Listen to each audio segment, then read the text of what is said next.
So this was a project I had the idea for when I first started wood turning, and I ran into a lot of problems because I just didn't have the techniques and the tools to actually pull it off about 7 years ago. So when I was originally trying to cut these slots, I was using just a router with a fence on a router table, and I was having just all sorts of issues keeping the lines straight because part of it was a round piece of wood.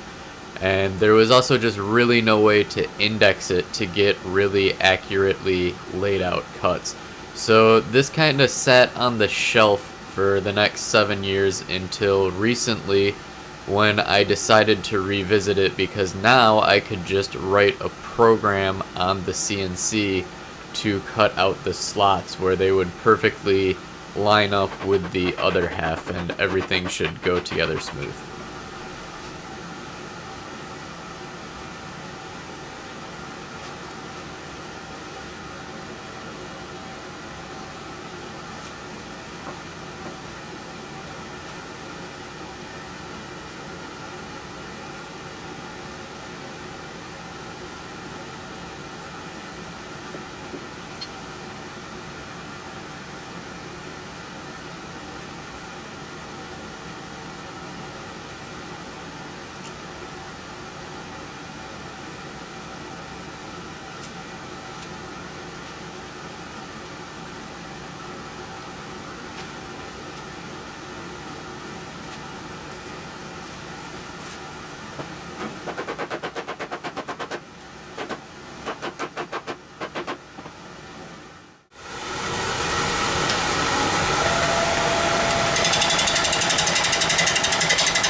hollowing was actually going better than I expected it to, until suddenly it wasn't.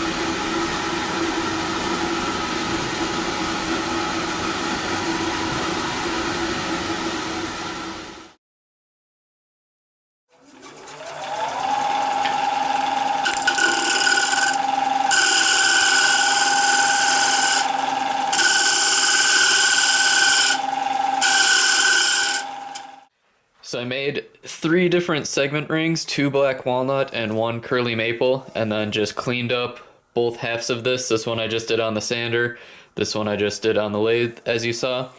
And then I glued my 3 rings in and joined everything back together. Have a decent amount of material to work with, so hopefully I can get that shape back. I really liked it. I'll probably end up just coming right to this line and coming to that line and then just swooping in.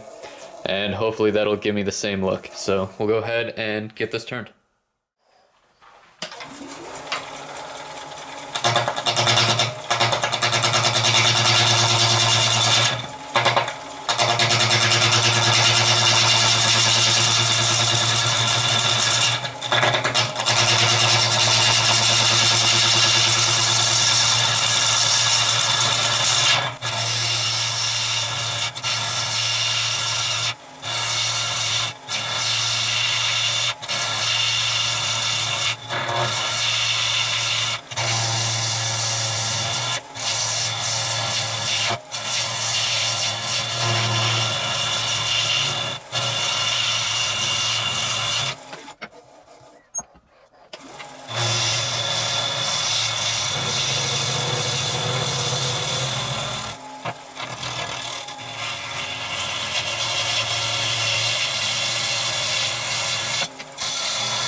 Alright, so I am super happy this vase is finally done. The parts and pieces of this have been sitting on that shelf for 7 years now. Like I said, really happy, but overall this project is not perfect, and just wanted to take the time to talk about some of that. So, ran into a lot of issues with this one. Obviously, hollowing was a big one, and that was completely on me for going not deep enough and coming into that lip. But some of the other bigger issues I had with this is turning the inside of this, the parts where there was open space, a lot of tear out using the carbide cutter to hollow on the inside. I think the biggest problem though is not so much alignment, but despite putting this on the floor and hitting it with a hammer, my little inlay pieces did not fully go in far enough. So I'm not sure if there was a slight alignment issue side to side and that didn't allow it to, or if just this wood was thicker. I mic'd it on the end to get a measurement to cut to. Maybe there was some planer snipe or something on the original piece, so I was actually a little thicker than I thought, which didn't allow it to go in. But after adding this segmented ring, I kind of realized that this vase would actually look really cool just completely segmented instead of having these solid pieces. And after thinking about that, doing it as a segment vase would actually fix a lot of the issues. I could build this in sections and then turn it in sections, which would allow me to use an actual bowl gouge to do the inside here, which would alleviate some of that tear out with the carbide cutter. It would also allow me to, for sections like this, I could just build these pieces right into my segmented ring by just putting these in between the segments, and that would give me a nice crisp bottom like how it is where I sanded here, and that would get rid of a lot of these issues with the little gaps. So I think you'll definitely be seeing a project like this again on this channel in the near future, only it will be a segmented one. So maybe I'll do something where it's almost opposite, where the main part of the body is going to be maple and then the inlaid parts will be black walnut or something like that. But like I said, definitely want to revisit this as a segmented vase, so you'll definitely probably see that. So now on to the slow rollers and up close shots. Thanks for watching. If you haven't subscribed or hit like, please do so.